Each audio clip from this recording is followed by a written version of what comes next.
나라를 통째로 바꾸고 싶다면 무엇부터 건드려야 할까요? 많은 이들이 군대나 법률 혹은 왕의 머리를 떠올릴 것입니다. 하지만 역사를 뒤바꾼 진정한 혁명가들은 가장 잔인하고도 확실한 방법을 선택했습니다. 바로 기득권의 지갑, 즉 땅을 빼앗는 것이었습니다. 오늘 이야기는 피 한 방울 흘리지 않고 수백 년 된 귀족 가문을 뿌리째 흔들어버린 경제전쟁에 대한 기록입니다. 새로운 나라 조선의 명분과 실리를 동시에 챙겼던 결정적 한 수, 바로 과전법입니다. 1391년 고려의 수도 개경은 겉으로는 평온해 보였으나 속은 골물대로 골마 터지기 직전이었습니다. 당시 고려는 땅의 나라가 아니라 탈취의 나라라고 불려도 이상하지 않을 지경이었습니다. 검문세족이라 불리는 친원파 귀족들은 산과 강을 경계로 삼을 만큼 상상도 못할 거대한 농장을 차지하고 있었습니다. 그들은 이웃한 백성의 땅을 강제로 뺏고 국가에 세금을 내야 하는 공공의 땅까지 모두 자기 주머니에 넣었습니다. 여보게, 저기 저 멀리 안개 낀 산봉우리 보이지? 저기서부터 여기 강줄기까지가 이제부터 우리 가문의 땅일세. 하하, 대감님, 역시 통이 크십니다. 그런데 그 땅 안에 대대로 농사짓던 백성들이 수백 명은 좋게 살고 있지 않습니까? 그게 무슨 상관인가? 이제 내 땅이 되었으니 그들은 내 노비나 다름없지. 살고 싶으면 수확량의 파라를 내놓으라 하게. 싫으면 짐 싸서 당장 떠나야지. 법보다 내 말이 우선인 것을 모르는가? 이것은 결코 과장이 섞인 농담이 아니었습니다. 당시 기록에 따르면 한 필지의 땅에 주인이 67명이나 겹쳐 있었습니다. 백성들은 한 번 농사를 지어 7명의 주인에게 각각 세금을 뜯겨야 했던 것입니다. 백성들은 자기 땅에서 쫓겨나 노비가 되거나 굶주림을 참다 못해 산속 깊은 곳으로 숨어들어 화전민이 되었습니다.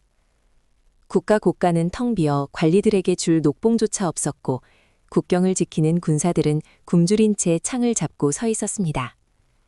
이 참담하고 부조리한 현실 앞에 날카로운 눈매의 한 남자가 조정을 뒤흔들기 시작합니다. 바로 신진사대부 최고의 경제 브레인이자 원칙주의자 조준이었습니다. 전하, 그리고 대신들이여, 이것이 정녕 나라라고 할 수 있습니까? 대신들의 농장이 한 주를 뒤덮고 있는데 정작 나라를 위해 일하는 백성들은 선곳 하나 꽂을 땅이 없습니다. 백성이 굶어 죽어나가는데 나라의 법도가 무슨 소용이며 군대의 위험이 어디서 나온단 말씀입니까?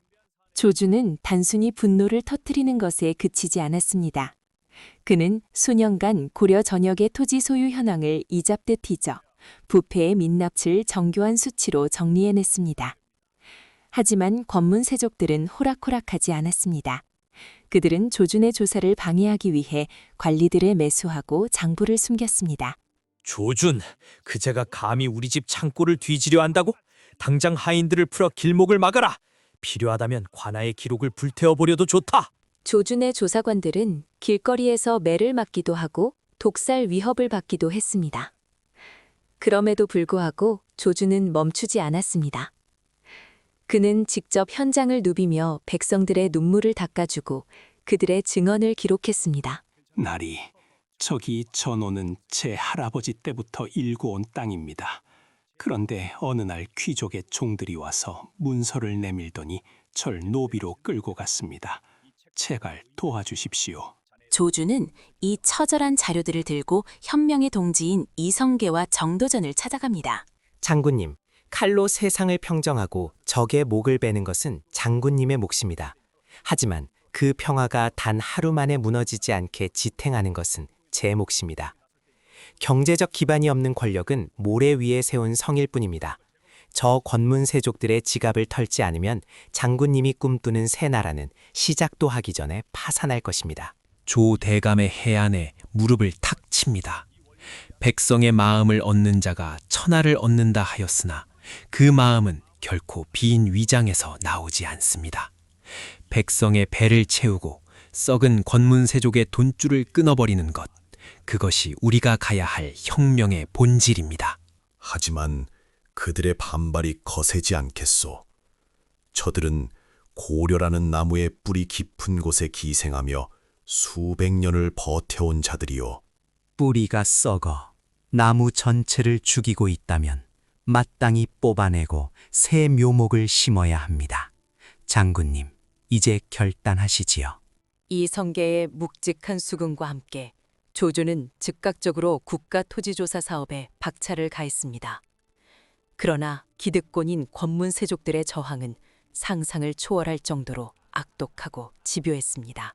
이복의 이성계, 당신이 전쟁터에서 공을 세워 영웅대접을 받으니 눈에 뵈는 게 없는 모양이군.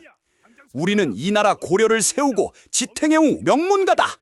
감히 조상대대로 물려받은 땅을 국가가 뺏겠다고? 이건 천리를 거스르는 반역이다. 조준이라는 자는 미친 게 분명해. 사유재산을 몰수하는 게 개혁인가? 그건 저작거리 도둑놈들이나 하는 짓거리지. 사유재산이라 하셨습니까? 백성을 협박해 뺏고 법을 어겨 들린 땅이 어찌 재산입니까? 그것은 장부의 탈을 쓴 장도일 뿐입니다. 조정은 매일같이 비명과 고함, 그리고 저주 섞인 비난으로 아수라장이 되었습니다. 권문세족들은 공양왕을 애워싸고 압박하며 이성계를 백성의 재산을 찬탈하는 폭군으로 묘사하는 유언비어를 퍼뜨렸습니다. 심지어 조정의 원로들까지 나서서 조준의 목을 베어 민심을 달래야 한다고 주장하기 시작했습니다. 위기를 느낀 조준이 흔들릴 때 이성계가 그의 어깨를 강하게 짚으며 말했습니다. 조대감, 뒤를 돌아보지 마시오. 저들이 외치는 가문의 명예는 굶주린 아이의 눈물보다 가볍소. 내 칼은 본래 외적의 목을 베기 위해 연마되었으나 이제는 내 백성의 밥그릇을 지키는 든든한 방패가 될 것이오. 끝까지 밀어붙이시오. 이성계의 군사적 위엄이 등 뒤를 지키자 개혁의 속도는 걷잡을 수 없이 빨라졌습니다. 1391년 5월, 마침내 역사의 물줄기를 바꾼 과전법이 천하에 공포됩니다. 그 핵심은 단순하면서도 파격적이었습니다. 모든 땅의 근본적 소유권은 국가에 있다. 관료는 오직 국가로부터 허락받은 수조권, 세금을 거둘 권리만을 행사한다. 이것은 사적인 토지 점유를 철저히 부정하고 국가 중심의 경제체제를 확립하겠다는 거대한 선전포고였습니다. 하지만 법 공포만으로는 부족했습니다. 권문세족들은 여전히 구석진 창고에서 가짜 문서를 꺼내들며 버텼기 때문입니다. 이 땅은 내 조상이 왕에게 직접 하사받은 불변의 땅이다. 이 문서를 봐라. 수십 년 전부터 내 것이라 적혀 있지 않느냐. 조준은 이 지긋지긋한 논란을 단칼에 정리할 인류 역사에 남을 극적인 퍼포먼스를 기획합니다. 여봐라, 개경 전역의 가짜 토지대장과 부패한 증서들을 모조리 개경 저작거리 한복판으로 긁어 모아라. 단 한 장이라도 숨기는 자는 엄벌에 처할 것이다. 갑옷을 입은 병사들이 개경 도성을 샅샅이 뒤지기 시작했습니다. 권문세족들의 비밀 금고와 창고, 심지어 절 뒤편의 비밀 상자에서 백성들의 고혈을 짜내던 수만 건의 토지장부들이 쏟아져 나왔습니다. 개경의 가장 넓은 거리 한복판에 종이 뭉치가 산처럼 쌓이기 시작했습니다. 그 높이가 웬만한 성벽보다 높게 치솟았고 소문을 듣고 몰려든 수천 명의 백성은 숨을 죽인 채 그 광경을 지켜보았습니다. 권문세족들은 자기 집 대문을 걸어 잠근 채 벌벌 떨며 이 광경을 지켜보았습니다. 그들에게 저 종이 더미는 곧 생명이자 권력이었으니까요. 백성들이여, 똑똑히 보아라. 저 종이 더미들이 바로 너희의 목을 조르던 사슬이었고 너희 아이들의 입에서 밥을 뺏어가던 귀신이었다. 오늘 나는 저 낡고 추악한 과거를 불태워 땅의 정직함을 너희에게 돌려주려 한다. 새로운 세상을 위해 불을 붙여라. 이성계의 호령과 함께 횃불이 던져졌습니다. 거대한 불길이 순식간에 종이산을 집어삼키며 하늘 높이 솟구쳤습니다. 수백 년간 이어져 온 부조리와 탐욕이 시커먼 연기가 되어 하늘로 흩어졌습니다. 불길은 며칠 밤낮을 쉬지 않고 타올랐고 그 열기는 개경 하늘을 붉게 물들였습니다. 장부가 타는 냄새는 권문세족들에게는 자신들의 시대가 끝났음을 알리는 처절한 조종이었고 백성들에게는 비로소 사람이 살 수 있는 세상이 왔음을 알리는 구원의 향기였습니다. 백성들은 타오르는 불길 주위에서 서로를 껴안고 눈물을 흘리며 미친 듯이 춤을 추었습니다. 어떤 백성은 불타는 장부를 향해 절을 하기도 했고 어떤 이는 흙을 한 움큼 취했고 흐느꼈습니다. 하느님 맙소사. 이제 정말 우리 아이들에게 흰쌀밥을 배불리 먹일 수 있는 건가요? 이게 꿈은 아니겠지요? 장군님 만세! 조대감님 만세! 이제 더 이상 한 땅에 7명의 주인에게 세금을 뜯기지 않아도 된다.